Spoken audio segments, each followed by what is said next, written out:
Okay, so here we are trying to find the Laplace transform of g of t equaling 0 if t is in between 0 and pi over 2, and it's equal to sine t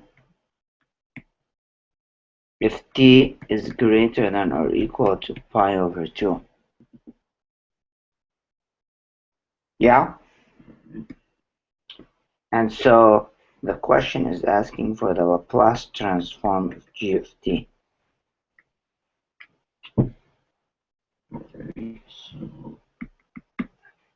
And what we have to do first, we have to express sine t in terms of cosine t. In terms of sine t minus pi over 2, because your breakpoint here, the function breaks at pi over 2. Yeah, that's the discontinuity. Right? But as you very well know, that sine t, those are co-functions, sine and cosine. So sine t is the same thing as cosine t minus pi over 2. Because sine, because the sine function is a cosine function shifted by pi over 2. Okay, so I could redefine g of t as 0 if t is in between 0 and pi over 2,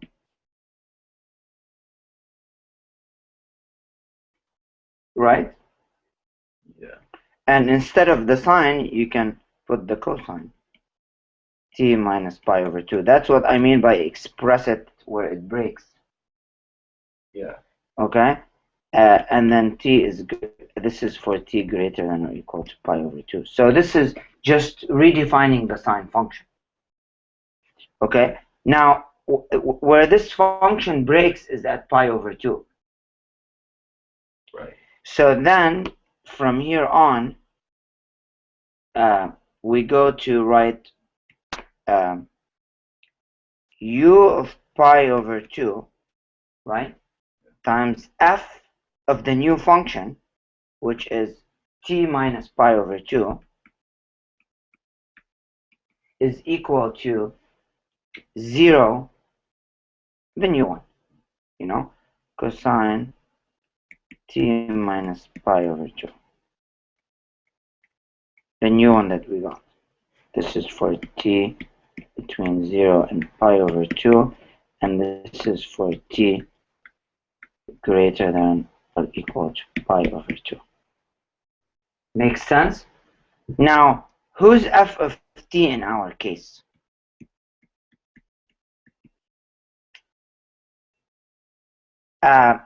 We're recasting this in a new function, right?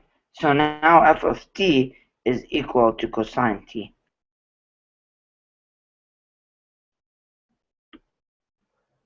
Right.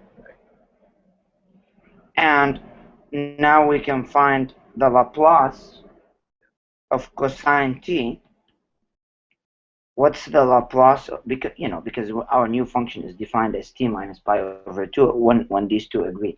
So the Laplace of cosine t, as you know from the tables, is s over s squared plus 1. Okay, therefore, now we can find the Laplace of our original function g of t to be the Laplace of u pi over 2, right?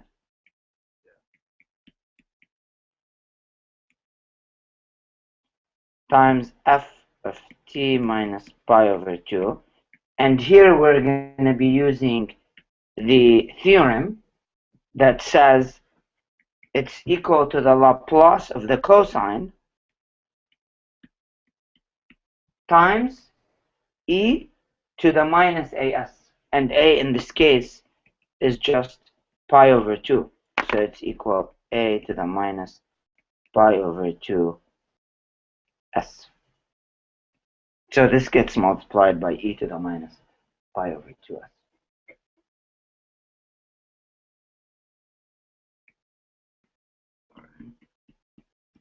So this is the Laplace of that piecewise function over there, the very first one. So it's the first. So it's the Laplace of the first. It's the Laplace of, yeah, whatever you change your piecewise function into. Yeah, that's the Laplace of the first one times the Laplace of the second one. Yes. All right, then what was the? You talked about adding something.